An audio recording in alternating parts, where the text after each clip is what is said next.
This is KVUE News at 5:30. Fighting for justice! Scared and angry, Texas moms spending their Mother's Day on the streets, what they're fighting for. Plus, U.S. Senator John Cornyn remains a contender for the FBI director. What could happen to his Senate seat if he's offered the job?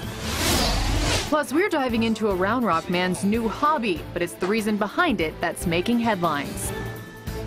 Good evening, I'm Chris Betts. And I'm Brandon Jones. Happy Mother's Day to all the moms out there, and happy Mother's Day to you as well. Thank you, Brandon. First one in the books. Well, we begin with those hundreds of women spending their Mother's Day marching. Now, they're protesting against Senate Bill 4. That's the law that bans so-called sanctuary cities. KVUE's Nicole Rosales explains why they're fighting back against the bill signed into law 1 week ago today. Both the rally and march are over, but the people who fled at this spot want to make sure that their message doesn't fade. I am undocumented, unafraid, and here to stay. While most are out enjoying time with family on Mother's Day, several others spent their afternoon here at Austin City Hall. I want to thank everybody that is here present at this moment. Rallying against SB 4, the immigration enforcement law. Today is supposed to be celebrating. They're not going to be celebrating. They're panicking, they're stressed, and they're really worried about the future of their communities. This is the Texas Moms Fight Back March. It brought in hundreds, all here to demonstrate resistance, saying Governor Greg Abbott is promoting racial profiling. And when I saw my community stand up, I decided to stand with my community as well. Raymond Mendoza says these marches are valuable and to not dismiss their true meaning. People feel that all we're doing is creating disturbances. We're waking up the community. We're showing the community that we're here because at the current moment they don't see us. We're letting them know what their rights are. Protesters band together wearing bright red, including City Councilman Greg Casar, showing support for immigrant mothers and Texas families. Families like Marcela Garvanz. Send the kids to the school, and educate our kids. And we support the economy. After music and inspirational words from speakers, we will continue to fight to protect our homes. The sea of red crashed into the streets of Congress, straight toward the governor's mansion.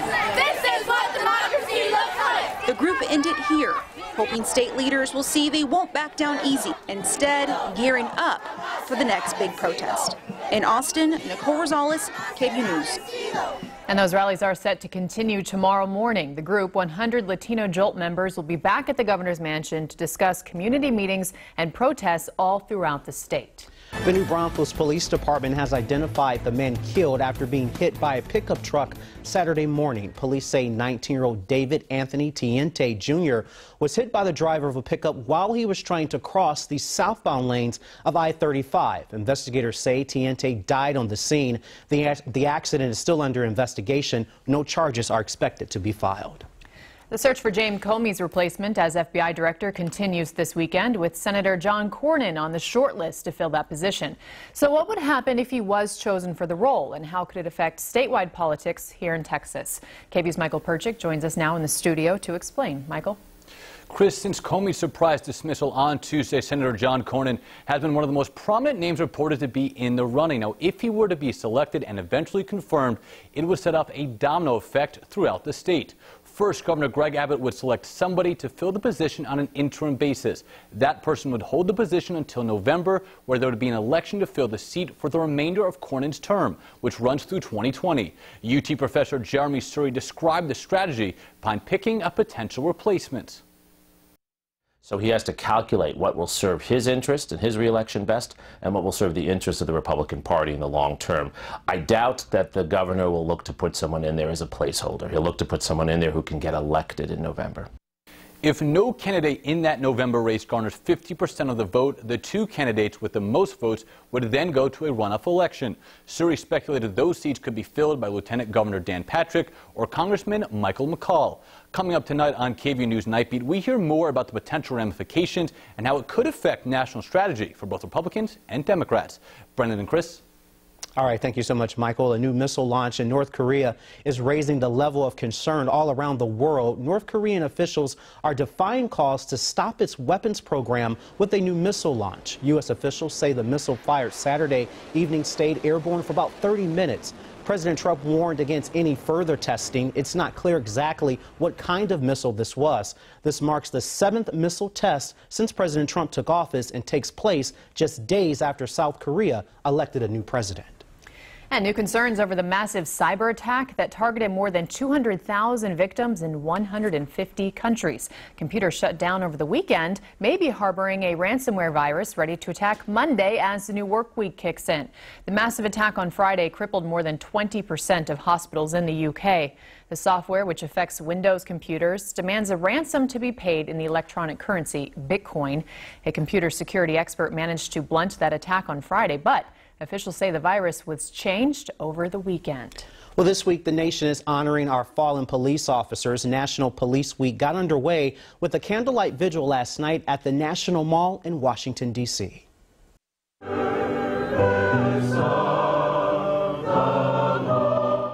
The Dallas Police Choir opened this solemn event. Almost 400 names are being added to the memorial this year. That includes the 5 Dallas officers killed this past summer in a downtown shooting. The National Memorial Service is tomorrow.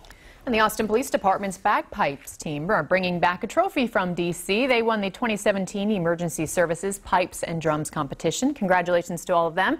And they tell us the greatest reward is getting the honor to escort all of the families of the fallen into that memorial tomorrow.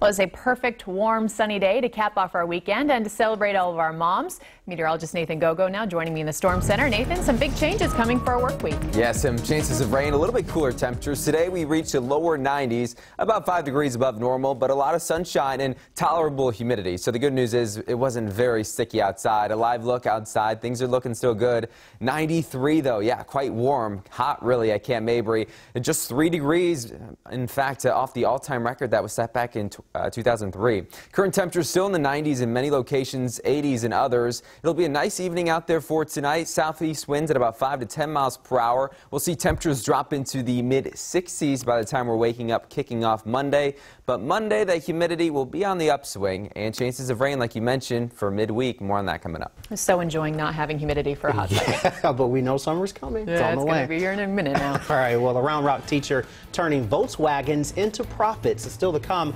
Why this hobby is paying off for the teacher and helping his family. We don't go to protests to go hold hands and drink Pepsi. They're making a difference one day at a time. How these Texas high schoolers are working to unite people of different backgrounds.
Politics, race, gender, police-involved shootings, these are all things that you see in the headlines, stories that can create a divide among people.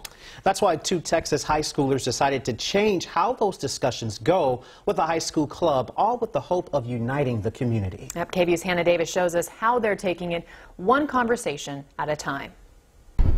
School let out more than an hour ago, but the lesson inside this classroom is far from over. They will read what a random news post says, and they'll keep believing that. This is the Bridge Club at Lone Star High School in Frisco. We tend to say that things are so politicized. These are people's lives that are being affected. It's brand new, created by 2 students sick and tired of the divisiveness they saw on cable news, the campaign trail, the world. And really the whole purpose behind the bridge is to create an environment where people can have intellectual and meaningful conversations about those sort of ideas that we don't see traditionally in classroom environments. And all of the times people are presented with false information. We don't go to protests to go hold hands and drink Pepsi. We don't go to protests for Kendall Jenner to come and, end everything.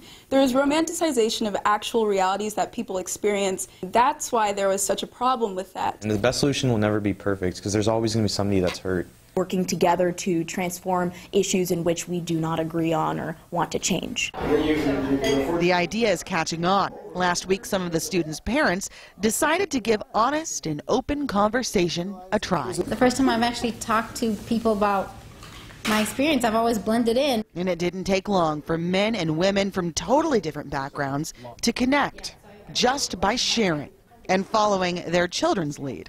And she was the only one who would speak to me. These are going to be the founding things that we're going to do, and we can go from there.